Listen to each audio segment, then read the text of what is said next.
आपण हेल्दी उकरपेंडी बनवत आहे। त्यासाठी लागलेले इन्ग्रेडियंट कढीपत्ता, लाल सुकी मिरची, तीळ, जिरं, मोहरी, चवीनुसार तिखट, हळद आणि स्वादानुसार मीठ। त्यासाठी आपल्याला एक मोठा चिरलेला कांदा लागेल, 1 वाटी तांदळाचं पीठ आणि 1 वाटी ज्वारीचं पीठ। आपण उकरपेंडीसाठी एका कढईमध्ये 2 चमचे मोठे चमचे तेल टाकत आहे आणि दुसऱ्या साइडला उकरपेंडीमध्ये टाकायला पाणी गरम केलंय।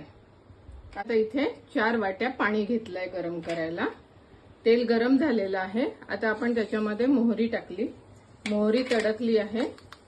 आता आपण जिरा, कढीपत्ता, लाल सुकी मिरची, 2 चमचे तीळ आणि कांदा टाकून परतवून घेत आहे। आता आपण कांदा गोल्डन ब्राउन होईस्तोवर भाजून घेतलेला आहे छान। आता त्याच्यानंतर त्यात हळद, लाल मिरची कालवून घेत आहे आणि आता तांदळाचं पीठ आणि 1 वाटी ज्वारीचं पीठ भाजून घ्यायचं।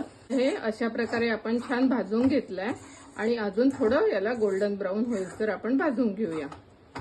अशा प्रकारे हे गोल्डन ब्राउन आपण हे भाजून घेतलेलं आहे आणि आता याला खमंग वास सुद्धा सुटायला लागलेला आहे।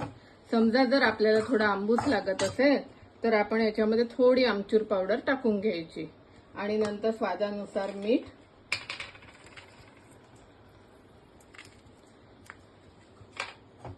आणि आता चांगलं कालवून घ्यायचं आहे आणि आता याच्यामध्ये उकळतं पाणी सोडायचं आहे।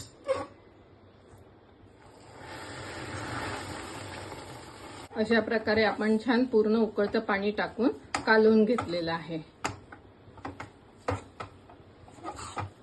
अशा प्रकारे आपण पाणी टाकून कालवून घेतलंय। समजा जर आपल्याला असं वाटलं की पाणी कमी पडत आहे तर थोडंसं पाणी आपण अजून ऍड करू शकतो आणि याच्यानंतर आता आपण झाकणी ठेवून वाफ येऊ द्यायची आहे याला 2 मिनिटं।